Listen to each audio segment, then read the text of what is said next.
오늘 우리가 나눌 말씀은 히브리서입니다. 신약성경 히브리서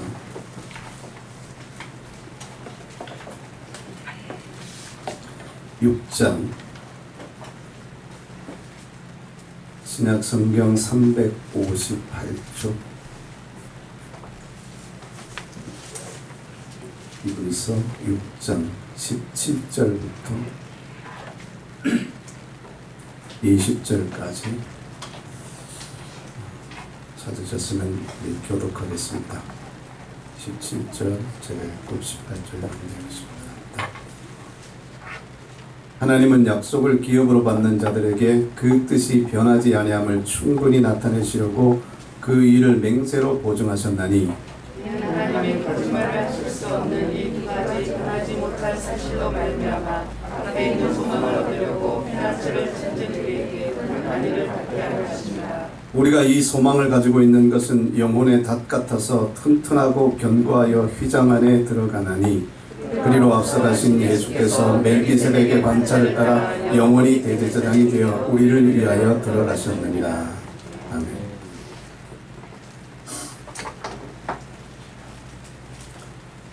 (19절에) 있는 말씀, 우리가 이 소망을 가지고 있는 것은 영혼의 닷 같아서 튼튼하고 견고하여 휘장 안에 들어가나니, 튼튼하고 견고한 영혼의 닷.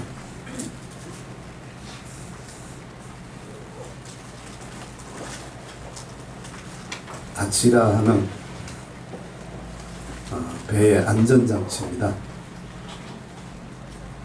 요즘같이 이제 장마철이 다가오고 또 비바람이 불고 또 태풍이 불어올 때 배를 항구에다 정박을 해 놓는데 떠내려가지 않도록 바람과 또 파도에 흘러 떠내려가지 않도록 견고하게 배를 고정시켜 놓는 장치, 그것이 닷입니다. 배가 성능이 좋은 큰 배이든 또 조그만 조각 배이든 이 배에는 안전장치가 필요합니다. 흘러 떠내려가지 않도록 견고하게 붙잡아주는 안전장치. 성능만 좋다고 해서 되는 것은 아니죠. 문제가 없을 때는 상관이 없어요. 근데 바람이 불고 파도가 치면 이제 문제가 생기는 겁니다. 그때에는 항해를 하지 못하고 그 배를 안전하게 묶어두어야 됩니다. 사실 그럴 때가 제일 우리가 신경을 써야 될 때이죠. 우리의 배가 잘 항해할 때는 큰 문제가 없어요. 근데 항해를 못할 때, 항해를 못하는 상황이 됐을 때가 제일 문제입니다. 그럴 때에도 그 주변 환경들이 폭풍이 치고 파도가 일어나는 그 상황 속에서 떠내려가지 않도록, 뒤집히지 않도록 배를 아주 튼튼하게 붙잡아주는 것, 그게 바로 닷이라고 합니다. 이거는 그 배의 안전장치예요. 우리의 신앙에는 두 가지 안전장치가 있습니다. 우리를 배로 비유했을 때, 우리의 인생을 배로 비유했을 때 아주 적절하죠. 우리의 인생이 정말 바다를 항해하는, 어떤 일들을 만나고 또 어느 곳을 갈지 모르는 그 바다를 항해하는 인생곡, 그것과 같은 우리의 인생에 항상 평탄한 날만 있는 것도 아니고 항상 잔잔한 날만 있는 것도 아니고 풍랑이 칠 때가 있고 파도가 칠 때가 있고 또 배가 요동칠 때도 있습니다. 근데 그럴 때 안전하게 붙잡아 놓을 수 있는 이 안전장치, 영혼의 닷. 그리고 또 우리의 영혼의 중요한 안전장치 하나는 뭐냐면 비슷한 상황이에요. 그것은 우리를 건물에 비유했을 때, 우리의 믿음을 또 우리의 인생을 건물이라는 것을 비교했을 때, 그 건물이 그냥 평소 같으면 뭐 큰 일이 없는데, 근데 바람이 불고 풍랑이 일어나고 파도가 치고 하는 아주 위험한 상황이 닥쳤을 때 이 건물이 무너지지 않게 하는 안전장치는 무엇이냐? 그 예수님의 말씀에 마태복음 7장에 기록되어 있는 말씀입니다. 예수님께서는 두 사람의 경우를 말씀을 하셨어요. 어떤 사람은 집을 지을 때 반석 위에다 지었다라고 얘기하고, 또 어떤 사람은 집을 지을 때 모래 위에다 집을 지었다라고 하는 겁니다. 근데 이것이 우리의 삶과 사실 흡사해요. 우리의 신앙과 너무나 흡사합니다. 모래 위에 집을 짓는다는 것은 사실 기초 작업하는데 크게 그 힘이 많이 들어가진 않아요. 쉽게 지을 수 있습니다. 그래서 쉽게 올라가요. 건물이. 그래서 빨리 완공되죠. 근데 반석 위에 집을 짓는다고 하는 것은 짓는 공정보다도 사실은 터닦는 공정이 훨씬 더 오래 걸릴 수도 있어요. 그 반석이 그냥 집을 짓도록 그냥 편편한 상태라면 상관이 없겠습니다만은, 그 반석이 만약에 울퉁불퉁한 그런 상황이라면 이거 다 깎아서 평탄하게 하고 난 다음에 그 위에다가 집을 지어야 될 것 아니겠습니까? 그러니까 그만큼 시간이 많이 걸리는 거예요. 그만큼 또 어렵고요. 그런데 이것이 평탄한 날에는 모래 위에 집을 지은 사람이나 또 반석 위에 집을 지은 사람이나 크게 차이가 없어요. 쉽게 지은 사람이 훨씬 더 나은 것 같고 더 빨리 가는 것 같아요. 그러나 바람이 불어오고 풍랑이 일어나서 활동할 수 없을 때, 아무것도 할 수 없는 그런 상황이 됐을 때, 그때 비로소 그 집의 가치가, 그 집의 기초가 어떤 것인지 구분이 되는 거죠. 바람이 불고 풍랑이 일어나면, 그리고 물이 세차게 와서 쓰나미처럼 와서 부딪히면 모래 위에 집을 지은 사람의 집은 결국은 무너짐이 심할 것이라고 예수님께서 말씀하셨어요. 그러나 반석 위에 집을 지은 사람은 어떻습니까? 절대 무너지지 아니하나요. 무너지지 아니하나요. 왜냐하면 그 믿음을 반석 위에, 주추 위에다가 세운 연고라고 그랬어요. 든든한 반석 위에다 세웠기 때문에 이런 험한 상황이 온다 할지라도 그 집이 넘어지지 않는, 그 집이 무너지지 않는 그러한 믿음, 그러한 사람, 그러한 인생, 결국은 그 집에 있어서 안전장치는 이 기초인 거예요. 터가 무엇이냐, 기초가 무엇이냐. 예수님께서는 그 든든한 반석 위에 집은 지은 사람이 어떤 경우냐 하면 예수님의 말씀을 듣고 행하는 사람이라고 말씀을 하고 있어요. 모래 위에 집을 지은 사람은 예수님의 말씀을 아예 애초부터 그냥 무시하고 자기 생각대로 자기 방식대로 살아가는 사람들이고, 자기 방식대로 믿음 생활하는 사람들이고, 가인과 아벨처럼 가인처럼 자기 방식대로 예배하고 자기 방식대로 하나님 섬기고, 하고 싶지 않을 때는 하지 않고 자기 방식, 자아적인 숭배, 자아적인 믿음, 자기 방식으로 하는 이 모든 것, 평탄할 때는 아무런 문제가 없어 보이지만 삶의 또 믿음의 위기가 다가왔을 때는 그 기초가 다 드러나게 되고, 결국은 그 집이 어떤 토대 위에 세웠느냐 하는 것이 이제 구분되어지는 상황이 오게 된단 말이죠. 예수님의 말씀을 듣고 내 생각보다, 내 경험보다, 내 의견보다도 예수님의 말씀에 나의 삶과 나의 믿음을 그 위에다 세우면 이 집은 안전장치가 튼튼한 거예요. 이 집은 아주 든든하게 지어진 거예요.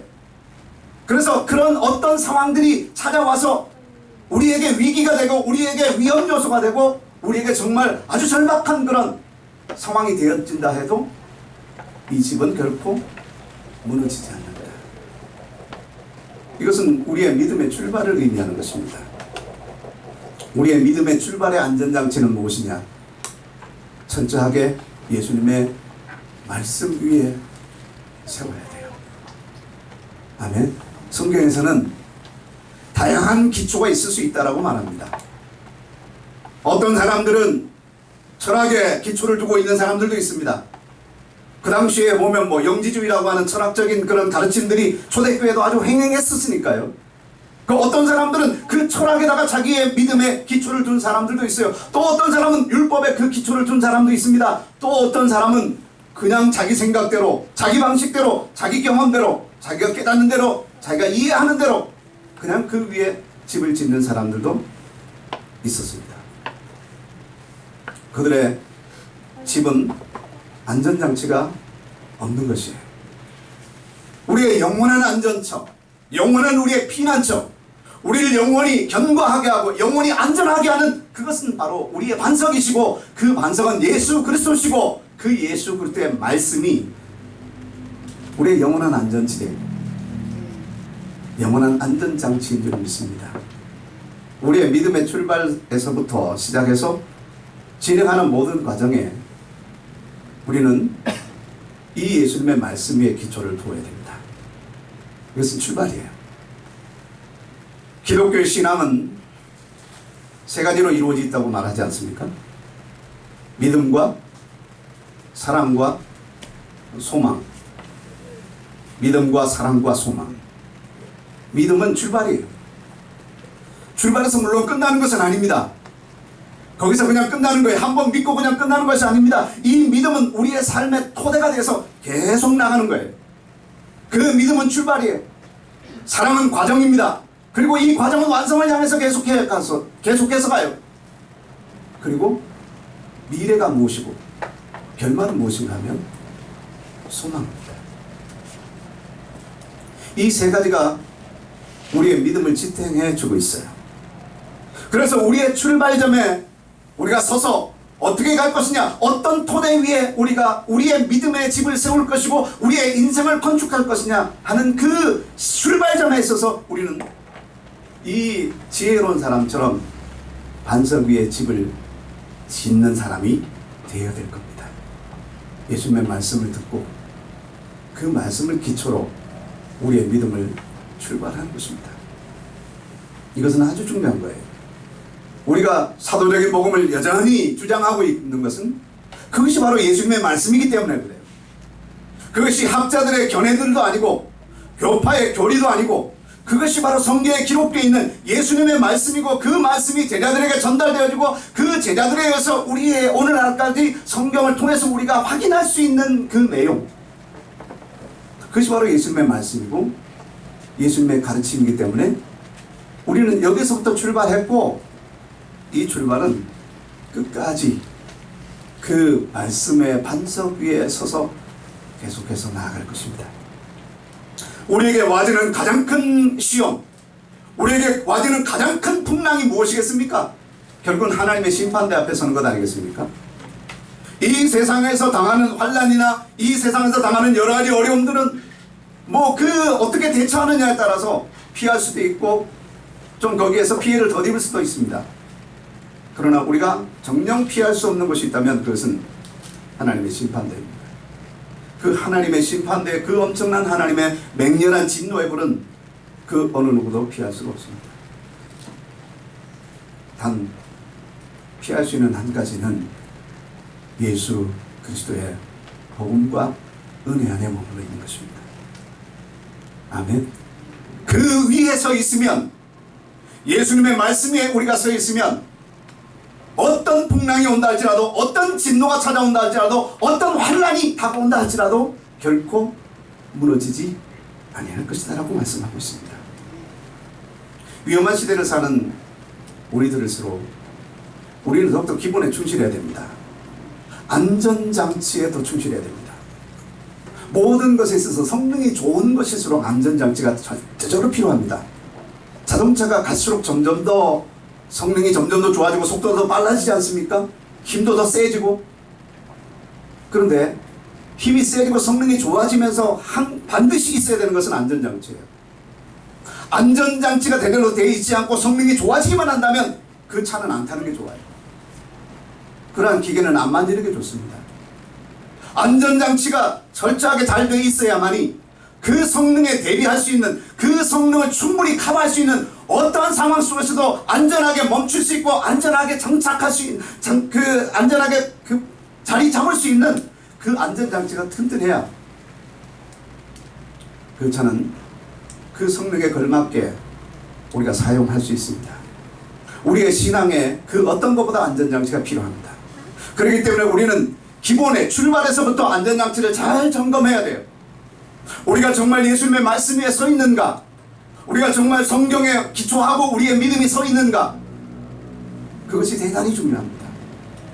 그 다음에 오늘 우리가 보고 있는 이 두 번째 안전장치는 어쩌면 지난주에 우리가 말씀을 나누었던 것과 일맥상통하는 부분도 있어요.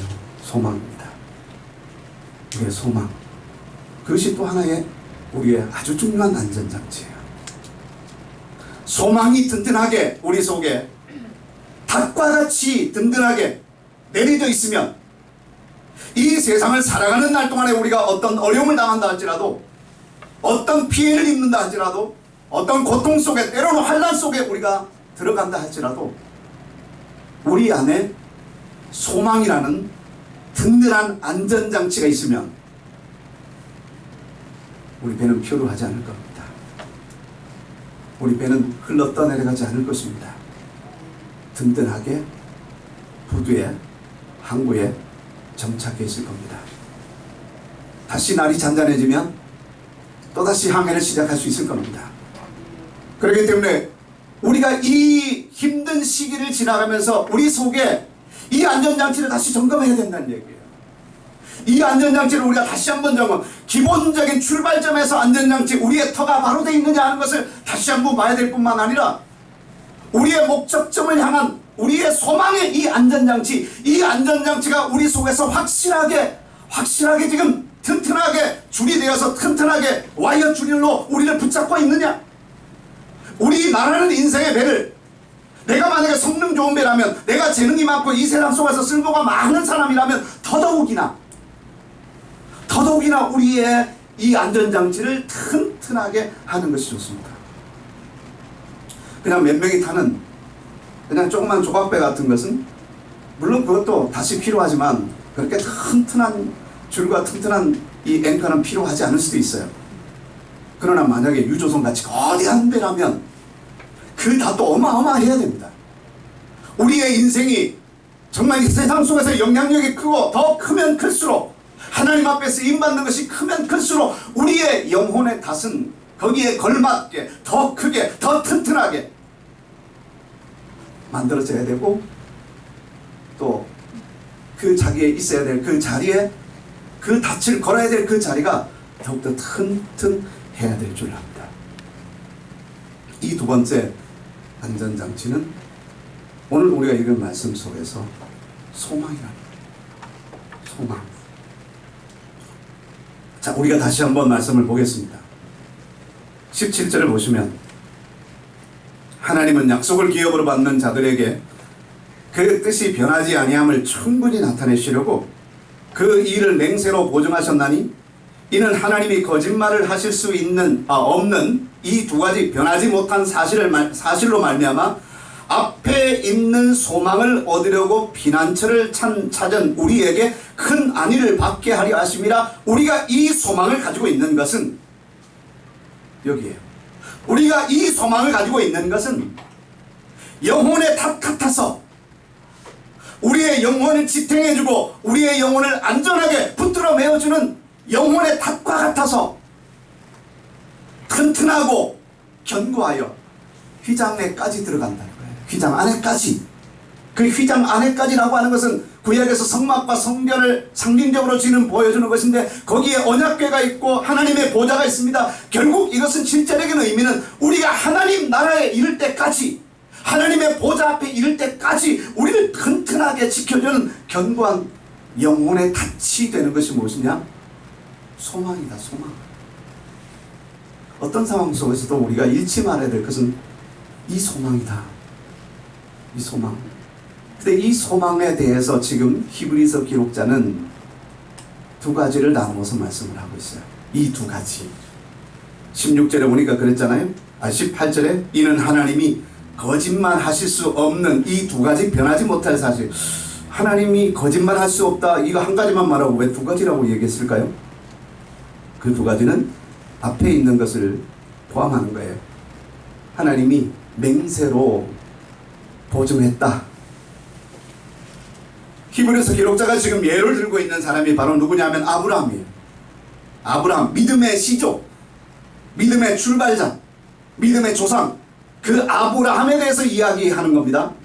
그 아브라함이 정말 험한 세상을 살았어요. 하나님의 도우심 속에서 정말 하나님의 보호도 많이 받고 했지만 실제적으로 그의 삶에 보면 많은 어려움들이 있어서 주변에 침략도 있었고 기근을 만나서 애굽으로 피신하고 잠시 동안 이주했던 그런 적도 있었고 부인을 빼앗길 그런 위기들도 있었고 아이를 낳지 못해서 정말 어려운 그런 시기를 보낼 때도 있었고 엄청나게 많은 삶의 시련들이 그의 삶에도 역시 우리에게나 마찬가지로 그의 삶에도 찾아왔어요. 근데 그런 삶 속에서 흘러 떠내리지 가지 않고 흔들리지 않고 하나님의 약속을 끝까지 붙들고 나아갈 수 있었던 그 요인은 바로 무엇이냐? 하나님의 약속에 대한 소망이 있었기 때문이에요. 그 소망은 지금 두 가지로 말하는데 첫째는 뭐냐? 하나님이 아브라함에게 약속하시기를 약속하실 때 맹세로 보증했다는 거예요. 하나님이 아브라함에게 약속하실 때 맹세로 보증했다. 그것이 앞에 있는 대목에서 지금 나오는 건데 한번 13절부터 가서 볼게요.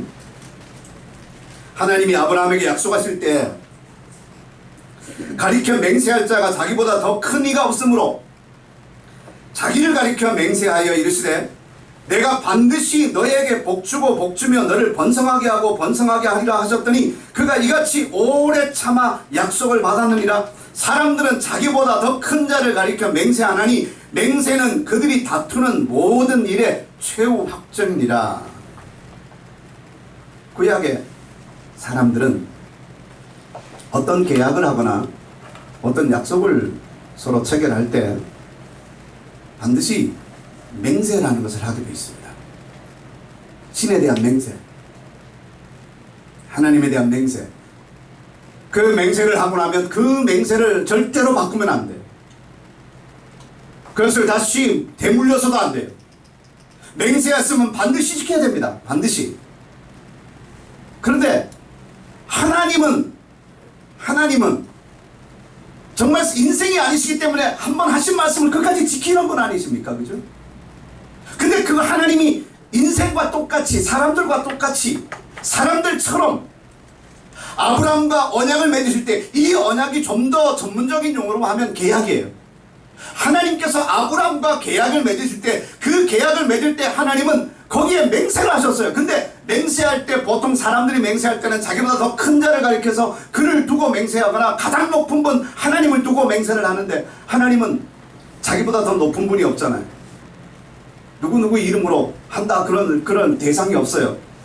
그러니까 하나님이 자기를 가리켜 내가 나의 삶을 두고 맹세하는, 내가 내 이름을 두고 맹세하는, 내가 변치 않는 나 자신은 영원한 나 자신을 두고 맹세하노니 나는 반드시 이 약속을 지킬 것이다. 내가 아브라함을 번성하게 하고 내가 아브라함을 복주고 또 복주어서 결국은 하나님의 언약에 도달하게 하리라. 하나님이 그에게 맹세하고 그 언약을 체결하셨습니다. 이것이 첫 번째예요. 하나님이 아브라함에게 복 주시겠다고. 근데 그 복은 단지 그냥 우리가 그냥 흔히 생각하는 이 세상을 살면서 모든 것들이 다 잘 되는 그 세상의 땅의 복만을 의미하는 것은 아니에요. 성경에서 말하는, 구약에서는 물론 이 모든 것을 다 통틀어서 이야기하고 있습니다만 구약에서 말하는 아브라함에게 말하는 궁극적인 복은 그리스도를 통해서 영원한 생명과 영원한 그 영광에 도달하는 것이에요. 그것을 약속하시되 맹세로 하셨다. 맹세하시며 하셨다. 하나님께서 이렇게 하셨다고 하면 맹세하지 아니하고 하셔도 하나님은 약속을 지키시는 분입니다. 그런데 하나님께서 굳이 이렇게 맹세라는 것을 통해서 하셨다는 것은 사람들의 세상 속에서 사람들이 계약을 맺을 때 하던 영원히 돌이킬 수 없는 계약, 돌이킬 수 없는 언약을 의미하기 위해서, 그것을 사람들에게 더 각인시켜주기 위해서 하나님도 사람들처럼 이렇게 맹세라는 것을 통해서 말씀을 하신 거예요. 맹세라는 말은, 이 단어는 또 다른 용어로 하면 7번 말하다라는 뜻이에요. 우리가 지난번에 언약에 대해서 우리가 교회 여기서 시작할 때 언약에 대해서 우리가 공부를 전체적으로 한번 한 적이 있잖아요.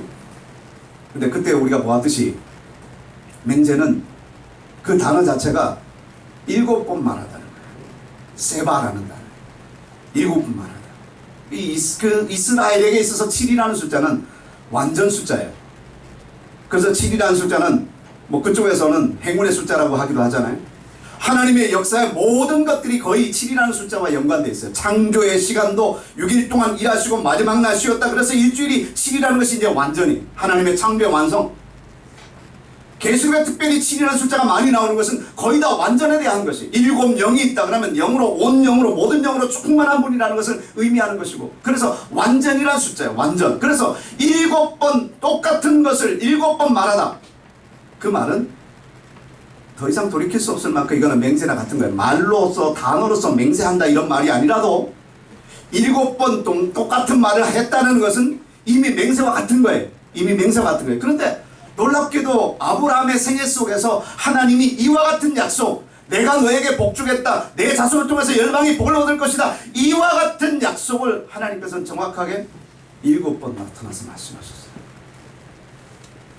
놀랍지 않습니까? 7번 나타나서 말씀하시는데 맨 마지막 7번째 나타났을 때가 언제냐면 모리아산에 있었어요.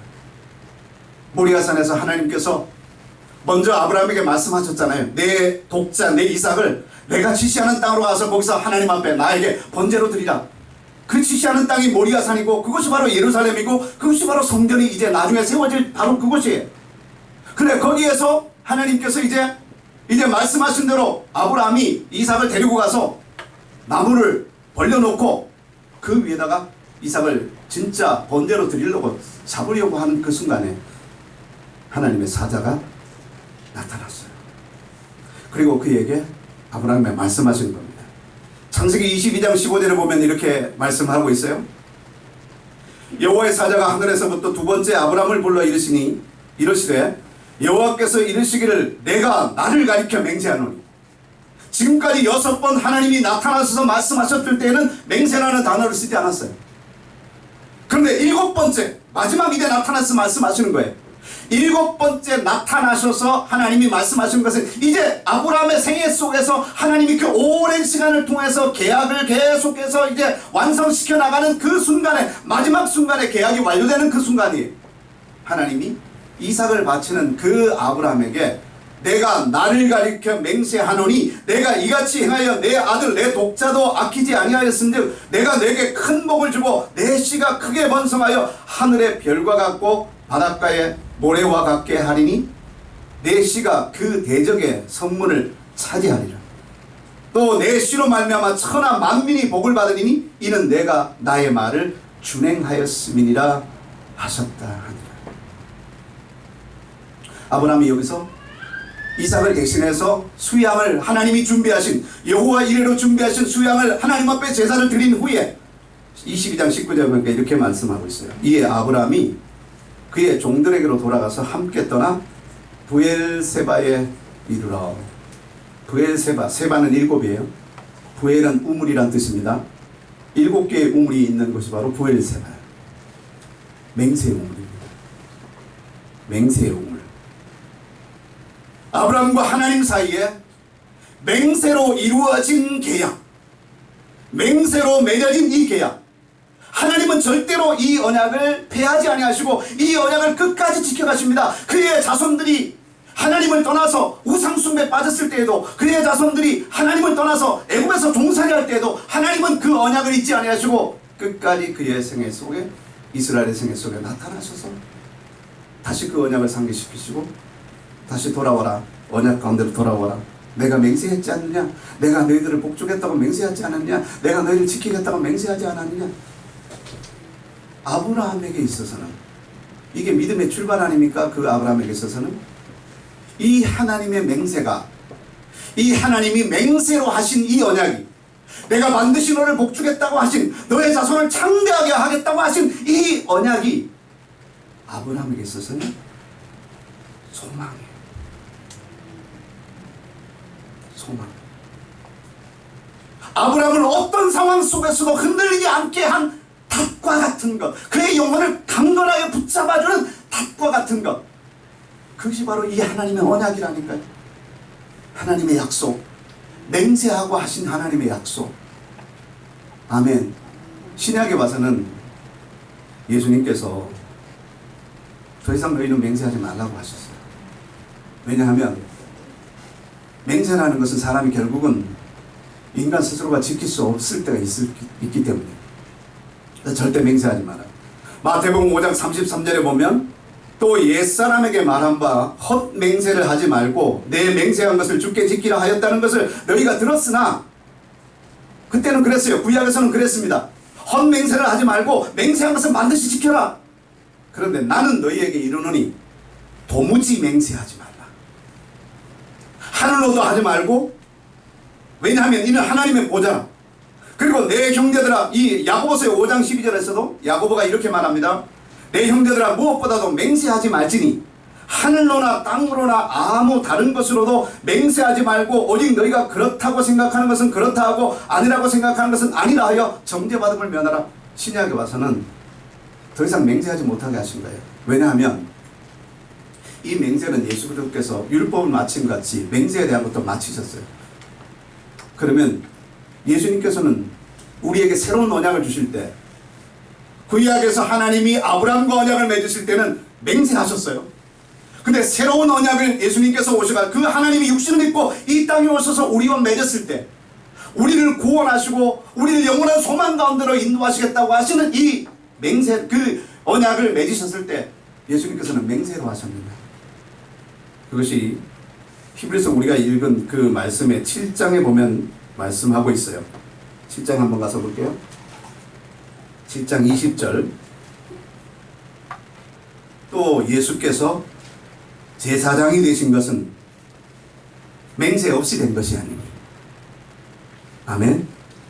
그들은 맹세 없이 제사장이 되었을 때, 이 그들이라는 말은 지금 구약의 제사장들, 많은 제사장들을 지금 비교하고 말씀하고 있는 거예요. 구약의 많은 제사장들은 맹세하지 않고 제사장이 되었어요. 왜냐하면 맹세했다 해서 그 맹세를 지킬 수는 없어요. 하나님이 하신 일을 자기들이 지킬 수가 없거든요. 그렇기 때문에 구약의 제사장들은 맹세 없이 다 됐어요. 그런데 새 언약의 대제사장이신 예수 그리스도는 맹세로 제사장이 되셨어요. 그리고 그 뒤에 그들은 맹세 없이 제사장이 되었을 때 오직 예수는 자기에게 말씀하신 이로 말미암아 맹세로 되신 것이라 주께서 맹세하시고 뉘우치지 아니하시리니 내가 영원히 제사장이 되리라 하셨도다. 예수 그리스도께서 우리에게 주신 이 언약, 예수님께서 우리에게 주신 이 구원의 소망, 그리고 하나님의 나라의 영원한 이 소망은 역시 맹세로 이루어진 거예요. 하나님의 맹세로 이루어진 겁니다. 그러면 이 소망은 세상에 아무리 뒤바뀐다 해도 변하지 않을 것이고, 천지는 다 없어진다 해도 없어지지 않을 것이고, 세상에 천지 개벽이 일어난다 할지라도 예수님의 말씀은 1.1획도 떨어지지 않고 이룰 것입니다. 우리가 소망을 두는 첫 번째 근거는 우리에게 하신 하나님의 언약이, 우리에게 주신 영원한 소망이 맹세를 근거로 이루어졌다. 아멘. 맹세를 근거로 이루어졌습니다. 이거 그냥 사람들의 사이에서 있었던 뭐 했던 말들 그냥 뒤바꾸고 취소하고 이렇게 생각하면 안 돼요. 도저히 바꿀 수 없는, 되돌릴 수 없는, 요즘에 그런 말들을 많이 쓰더라고요. 어떤 법안을 만드는데 되돌릴 수 없는 어떤 그런 얘기를 많이 하더라고요. 되돌릴 수 있어요. 다 정권 바뀌면 또 바뀌어요. 또 되돌려요. 그러나 여러분 확신하실 것은 예수님의 언약을 어느 누구도 되돌릴 수 없는 언약, 바꿀 수 없는 언약, 이건 영원히 지켜지는 언약이에요. 우리에게 하신 이 모든 약속의 말씀은, 우리를 구원하시겠다고 하신 이 약속의 말씀은, 우리에게 영원한 소망을 주신 이 약속의 말씀은 없어지지 않아요. 흔들리지 않을 말씀, 영원한 반석과도 같이 아주 튼튼하고 아주 견고한 영혼의 닷과 같은 말씀. 그것이 바로 첫 번째, 우리의 소망의 근거 첫 번째. 근데 소망의 근거 두 번째는 뭐냐? 거기 18절에 하나님은 거짓말할 수 없다. 하나님은 거짓말할 수 없다. 우리는 태어나서부터 거짓말을 해왔기 때문에 거짓말 안 한다는 말이 웃겨요. 얼마 전에 한국 영화 개봉된 게 있었는데요. 정직한 문도라고. 사람이 마음속에 있는 것을 그대로 꾸밈 없이 가식 없이 그대로 말하는 뭐 이런 스토리예요. 옛날에 외국 영화에서도 그런 게 하나 있었는데요. 굉장히 이상해지는 거예요. 그죠? 사람이 정말 여러분들이 지금 앉아가지고 아무 말씀도 지금 안 하고 계시지만 여러분들 속에 진짜 하고 싶은 말을 제가 들을 수 있다면 설교 뒤따 기념으로 그런 말을 들을 거예요. 그죠? 더워 죽겠네. 짜증나네. 언제 끝나는 거예요? 우리 속에 있는 것을 정직하게 그대로 말한다면 감당하지 못해요. 모든 상황들이. 그만큼 우리는 거짓이라는 것에, 가식이라는 것에, 우리를 꾸미는 것에 이미 익숙해 와 있어요.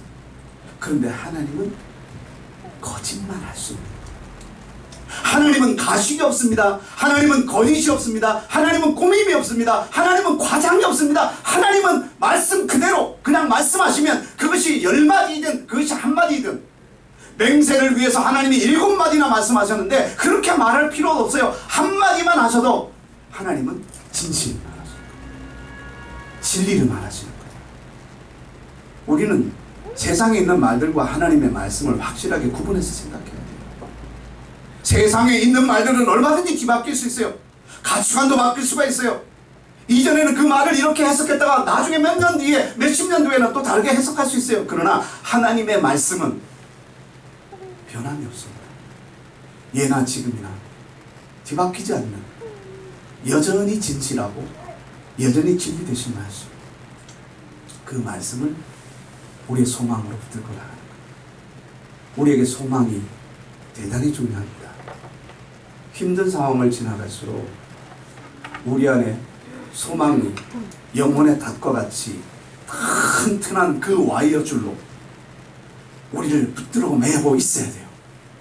우리를 든든한 기둥에다가 우리를 묶어두어야 돼요. 그래서 우리가 다시 활동할 때 우리가 다시 힘있게 나아갈 수 있는, 뿐만 아니라 우리가 이 시대를 살아가면서 우리의 인생 다하는 날까지, 우리의 호흡이 다하는 날까지 우리가 살아가다가 그 모든 삶 속에서 아브라함이 겪었던 것처럼, 또 믿음의 선진들이 겪었던 것처럼 많은 어려움과 많은 핍박과 기근과 여러 가지 그런 위협들을 겪어나가면서도 흔들리지 않고 굴러떠내지 않고 낭망하지 않고 결국 그 소망 가운데 끝까지 나아갈 수 있었던, 그들을 붙잡아주고 그들을 지탱해주는 안전장치는 뭐였느냐?